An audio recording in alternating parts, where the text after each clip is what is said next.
This October, in about 5 months, the Social Security Administration will announce the 2027 cost of living adjustment. Current projections, somewhere around 2.8%.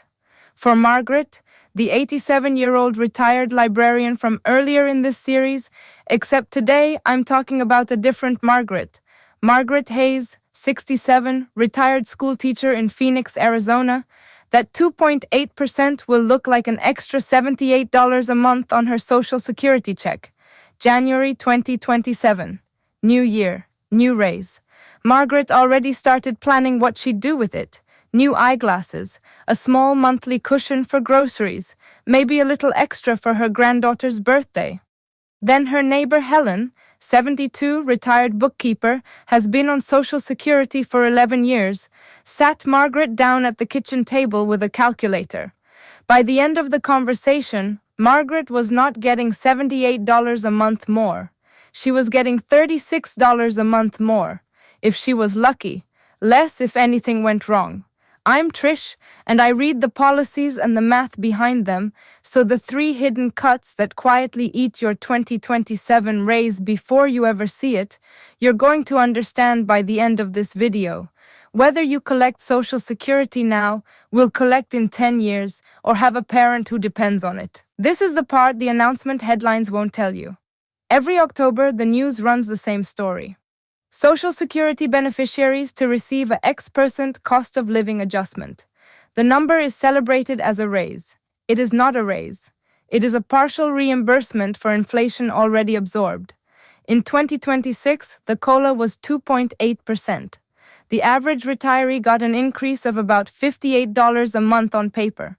Within weeks, the Medicare Part B premium, which is automatically deducted from Social Security checks for about 70% of beneficiaries, went up by $17.90 a month, from $185 to $202.90.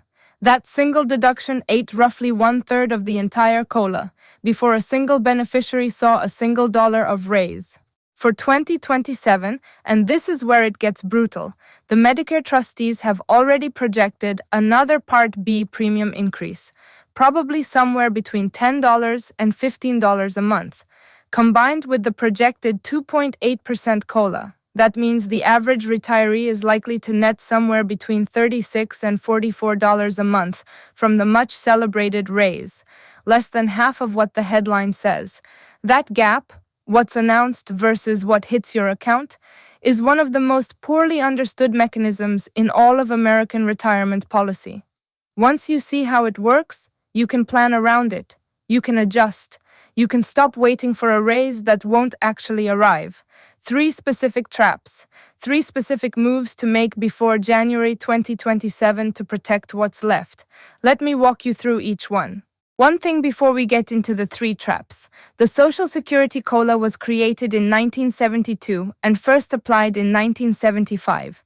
The original idea was simple: tie benefits to inflation so that retirees' purchasing power doesn't erode over time. Reasonable goal, logical mechanic. The problem is the way it's calculated.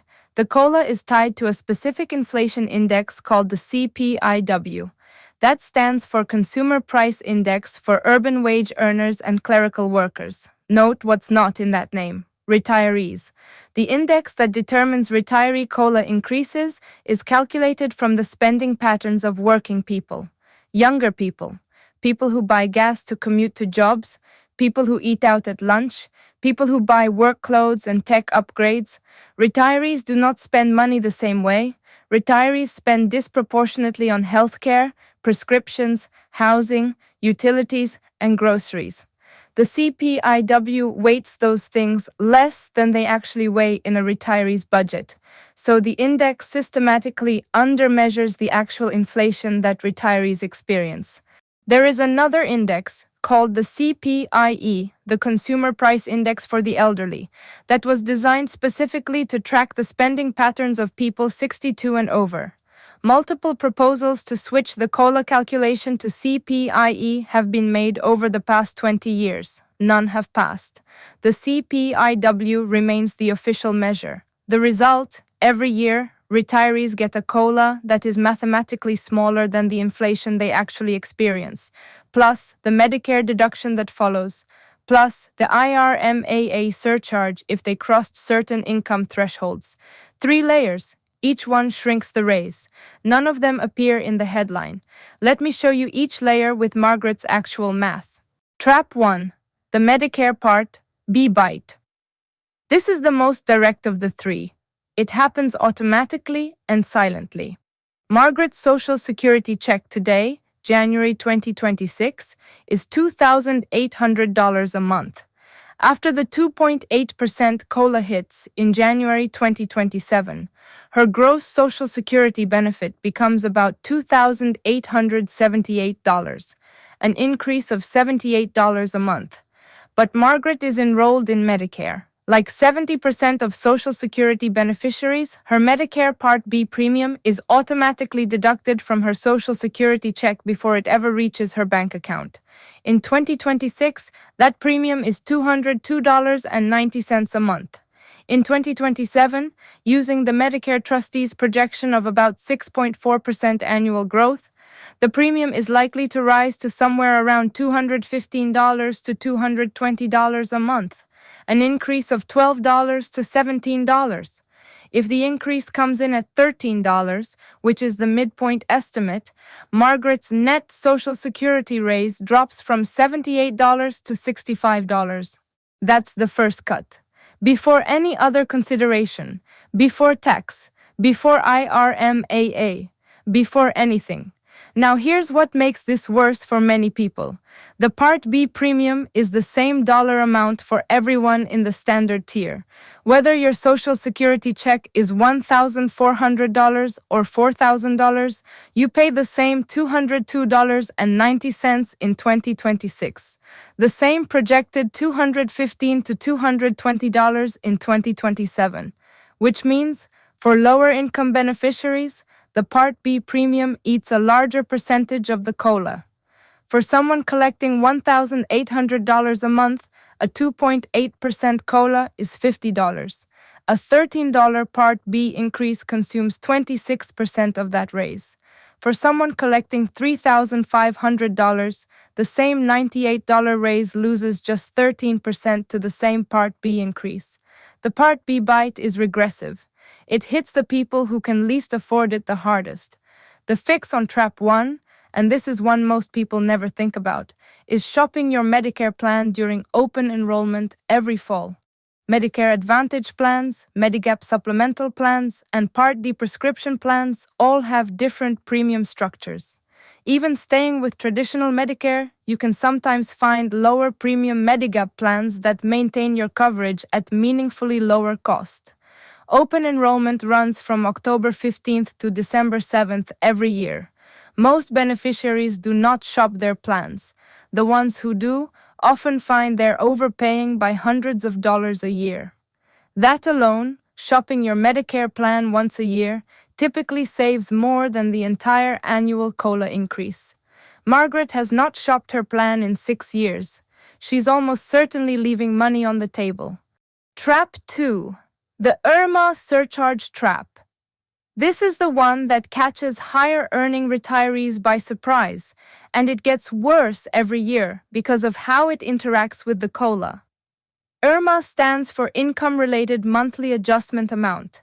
It's a surcharge added to your Medicare Part B and Part D premiums if your income exceeds certain thresholds. Here's the trap. The income thresholds for IRMAA are tied to your tax return from 2 years prior.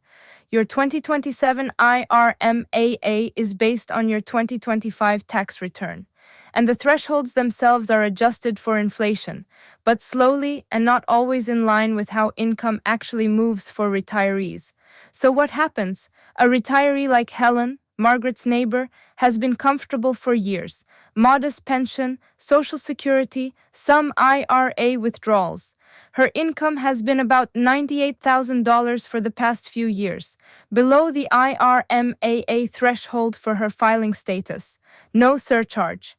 In 2025, Helen had to take her required minimum distribution, her RMD, from her IRA.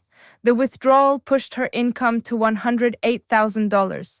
That number sits just over the IRMAA threshold for 2027. Result: Helen's 2027 Medicare Part B premium isn't $215. It's $215 plus an IRMAA surcharge of about $74 a month, plus a smaller IRMAA surcharge on her Part D drug coverage. Total additional monthly cost, over $80. Helen's 2027 COLA is $58 a month. Her IRMAA surcharge alone is over $80. She doesn't get a raise. She gets a $22 a month cut for 1 year, triggered by a single one-time RMD that pushed her $1 over a threshold for 1 tax year. This is a real mechanism. It happens to thousands of retirees every year. Most don't see it coming because they don't connect a 2025 tax return to a 2027 Medicare premium. The fix on Trap 2 is income management. If you're a retiree with control over your withdrawals, meaning you can choose how much to pull from tax-deferred accounts in any given year, you should be paying close attention to the IRMAA thresholds and trying to stay below them. Walter, the retired accountant from earlier in this series, does this every year. He calculates his income before the year ends, sees how close he is to the next IRMAA threshold, and either A, takes more income that year if he's well below, or B, holds back if he's close to the threshold. He has avoided IRMAA for 8 years running, saved himself thousands. If you have an IRA or 401k and you're approaching 73, RMDs become mandatory and your control shrinks. The time to plan for this is before the RMDs start. Roth conversions in your early retirement years can reduce future RMDs and keep you below IRMAA thresholds for life. That's a sophisticated move worth talking to a fee-only financial advisor about, not a salesperson, an actual advisor, well before age 70. Trap 3. The CPI-W versus CPI-E gap. This is the structural trap, the one that compounds year after year, decade after decade. The CPI-W undermeasures retiree inflation by a small amount every single year. The number is small, maybe 1/4 of a percentage point, maybe 1/3. Helen, Margaret's neighbor, has been on Social Security since 2014. She started at about $1,650 a month. 12 years of COLA increases. Her check today is $2,070. Helen feels poorer than she did when she started, even though her check went up. Why? Because the basket of things Helen actually buys, her diabetes medication, her supplemental insurance, her electric bill in an Arizona summer, the eggs and chicken at her local grocery store, new laptops for college kids, things Helen doesn't buy. Every year for 12 years, Helen got a COLA that was slightly too small for her actual life. Each year by itself was barely noticeable. Stacked across 12 years, the gap is real. Helen estimates her grocery bill takes about 35% more of her check than it did when she started. Her medications take about 60% more. Her electric bill takes nearly double. None of this matches the COLA she received. This is the architecture. The formula was written in the 1970s. It was never updated.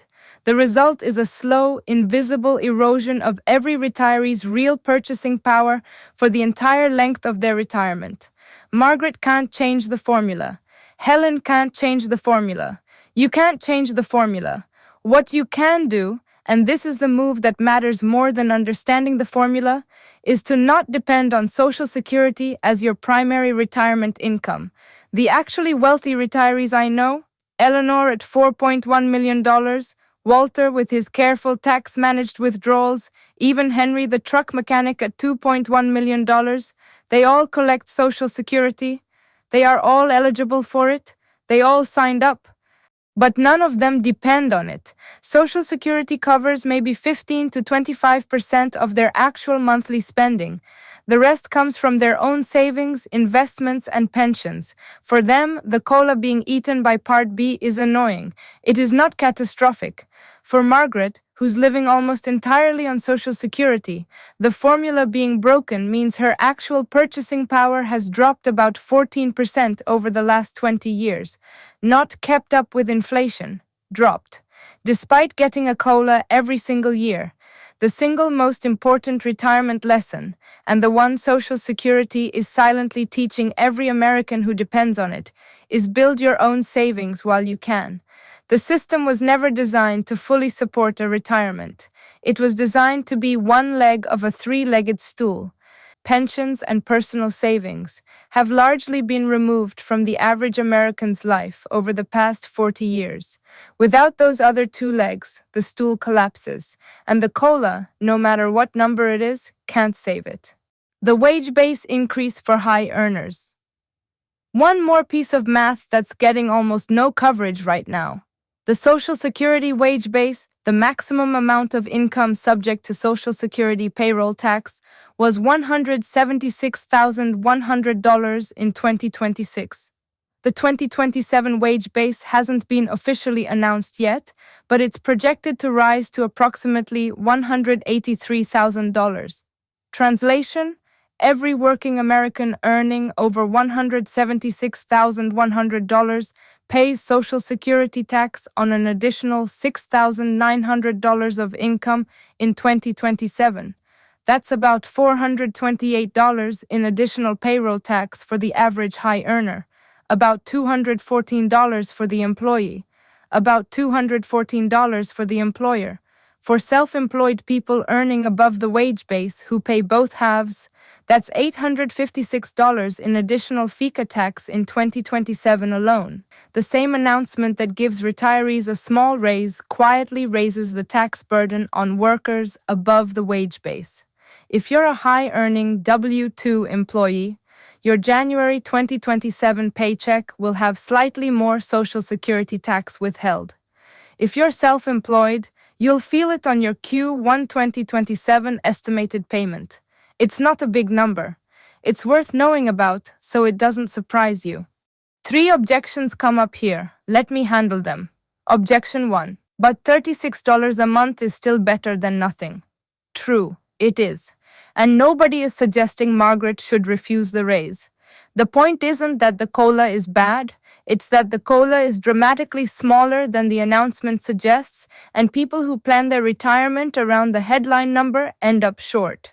If Margaret budgeted $78 a month of additional income starting January 2027, and she actually only nets $36, she has a $42 a month gap to fill. Over the year, that's $504. Over a 20-year retirement, that's over $10,000 of unfunded expectation. Knowing the real number lets you plan for the real number. Objection 2. I don't qualify for IRMAA. This doesn't apply to me. You may not qualify yet, but IRMAA thresholds catch a lot of middle-class retirees by surprise once RMDs start. The 2026 IRMAA threshold for single filers is $106,000 of modified adjusted gross income. For married filing jointly, it's $212,000. Those numbers sound high in working years. They are not high once RMDs begin. A 73-year-old with $1.2 million in a traditional IRA has a first-year RMD of about $45,000. Add Social Security, add any pension, add any other income, and a single retiree with even modest savings can easily cross the $106,000 threshold. Then they hit IRMAA for the first time. Surprised? Confused? Angry? They didn't see it coming because they thought IRMAA is for rich people. It's for retirees with savings, which is supposed to be all of us. Objection 3. Why should I care if I'm 35 years old? 3 reasons. 1. Your parents. If your parents are or will be on Social Security, the math in this video affects them directly. Helping them shop their Medicare plans or manage their RMDs around IRMAA can preserve thousands of dollars of their retirement income each year. 2. Your own future. Whatever Social Security looks like when you retire, it will be calculated by mechanisms substantially similar to today's. Understanding the trap. Now means you build retirement assumptions that account for it, which means you save more aggressively in your own accounts, which means when you reach retirement, you're not dependent on a system that's mathematically designed to under-deliver. 3. The wage-based side affects you now if you earn above $176,100 every year, forever. Plan for that as part of your gross-to-net calculation. The COLA story is not just a retiree story, it's a generational story. 3 steps. Whether you're collecting Social Security now, planning to soon, or have a parent who is. Step 1. This October. Watch the actual announcement. The official 2027 COLA gets announced in early October 2026, about 5 months from now. The announcement will be a number, a percentage, a dollar amount applied to the average benefit. Calculate what that number means for your specific check, not the average. If your current monthly benefit is $2,400, multiply by the COLA percentage. That's your gross raise. Then, subtract the projected Medicare Part B increase. The Part B 2027 number gets announced in November 2026, usually a few weeks after the COLA. Subtract whatever that increase is from your gross raise. That's your net raise. If you're under IRMAA threshold, you're done with that calculation. If you're near IRMAA threshold, also subtract any IRMAA surcharge increase. The number left is what actually hits your bank account in January 2027. Plan around that number, not the headline. 15 minutes, once a year. Step 2. This open enrollment. Shop your Medicare plan. Open enrollment runs October 15th to December 7th every year. Most retirees do not shop. The ones who do often save more than the entire annual COLA increase. Compare your current Medigap plan to alternatives. Compare your Part D prescription plan to alternatives. If you're on Medicare Advantage, compare to other Medicare Advantage offerings in your area. The free Medicare Plan Finder tool at medicare.gov does this comparison automatically once you input your prescriptions. 30 minutes of work, often hundreds of dollars in savings. Step 3. This year, the income management conversation. If you have control over your retirement withdrawals, meaning you have IRA, 401k, or taxable account assets you can choose to draw from, calculate where your annual income lands relative to IRMAA thresholds. If you're well below, you probably have room to take additional withdrawals at lower tax cost. If you're close, you may want to hold back to avoid triggering an IRMAA surcharge that costs more than the additional income earned. If you're well above, Roth conversions in lower income years may help reduce future RMDs and keep you below IRMAA thresholds in later retirement. This is the conversation worth having with a fee-only financial advisor. Not a salesperson, not someone who earns commission off products they sell you. A fee-only fiduciary who works for you, charges a flat rate, and has no incentive to push you into anything. 3 steps. Calculate the real number. Shop the plan. Manage the income. The COLA you can't change. Everything else you can. If this video helped you, or if you have a parent or grandparent on Social Security, do me one favor. Share it with them. Then hit the subscribe button. New video on this channel every single day. Each one is a specific move that puts real money back in your pocket. Same way this one just did. And here's what's coming tomorrow. A complete pivot from retirement to mid-career. If you're earning what's traditionally considered the dream salary, anywhere from $100,000 to $250,000, there's a specific trap that hits you harder than people earning either side of that range.